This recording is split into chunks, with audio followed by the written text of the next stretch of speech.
Hi all welcome to football arena. FIFA club world കപ്പിൽ നടന്ന മത്സരത്തിൽ ഫ്ലമംഗോ ചെൽസിക്കെതിരെ ഒരു ഗംഭീര വിജയം സ്വന്തമാക്കിയിരുന്നു. 1-3 ഗോളുകൾക്കായിരുന്നു അവർ ചെൽസിയെ പരാജയപ്പെടുത്തിയത്. ഇതോടുകൂടി ഫിലിപ്പെ ലൂയിസ് എന്ന പരിശീലകൻ ഒരിക്കൽ കൂടി ഫുട്ബോൾ ലോകത്ത് ചർച്ചയായിട്ടുണ്ട്.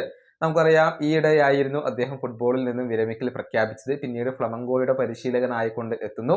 അവരെ നല്ല രൂപത്തിലാണ് മുന്നോട്ട് കൊണ്ടുപോകുന്നത്. 49 മത്സരങ്ങൾ പിന്നിട്ടപ്പോൾ കേവലം 3 മത്സരത്തിൽ മാത്രമാണ് ഫ്ലമംഗോ പരാജയപ്പെട്ടിട്ടുള്ളത്.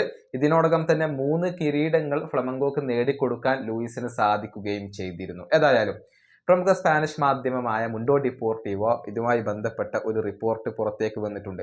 അതായത് അത്ലറ്റിക്കോ മാഡ്രിഡിന് ഫിലിപ്പെ ലൂയിസിനോട് ഇപ്പോൾ വലിയ ഒരു ബഹുമാനമുണ്ട്. അത് പ്രൊഫഷണൽ എന്ന നിലയിലും ഒരു വ്യക്തി എന്ന നിലയിലും വലിയ ബഹുമാനവും ആദരവും ഒക്കെ ഉണ്ട്. നമുക്കറിയാം, ഫിലിപ്പെ ലൂയിസ് നേരത്തെ അത്ലറ്റിക്കോ മാഡ്രിഡിന് വേണ്ടി കളിച്ചിട്ടുള്ള ഒരു താരമാണ്. മാത്രമല്ല, വളരെ ചുരുങ്ങിയ കാലയളവിനുള്ളിൽ തന്നെ അദ്ദേഹം തന്റെ പരിശീലക കരിയറിൽ വളരെയധികം മികവ് പ്രകടിപ്പിച്ചു തുടങ്ങിയിട്ടുണ്ട്. ഇത് അത്ലറ്റിക്കോയിൽ വളരെയധികം താല്പര്യം ജനിപ്പിച്ചിട്ടുണ്ട് എന്നാണ് മുണ്ടോ ഡിപ്പോർട്ടീവോ കണ്ടെത്തിയിട്ടുള്ളത്. അതുകൊണ്ട് തന്നെ ഡിയഗോ സിമയോണി പുറത്തു പോകുമ്പോൾ, അതായത് ക്ലബിനോട് ഗുഡ് ബൈ പറയുമ്പോൾ, അദ്ദേഹത്തിന്റെ പകരം അത്ലറ്റിക്കോ മാഡ്രിഡ് ഏറ്റവും കൂടുതൽ പരിഗണിക്കുക ഫിലിപ്പെ ലൂയിസിനെയാണ്. അത്തരത്തിലുള്ള ഒരു അഭിപ്രായങ്ങൾ ഇപ്പോൾ ക്ലബിനകത്ത് ഉയർന്നു തുടങ്ങിയിട്ടുണ്ട് എന്നാണ് മുണ്ടോ ഡിപ്പോർട്ടീവോ കണ്ടെത്തിയിട്ടുള്ളത്.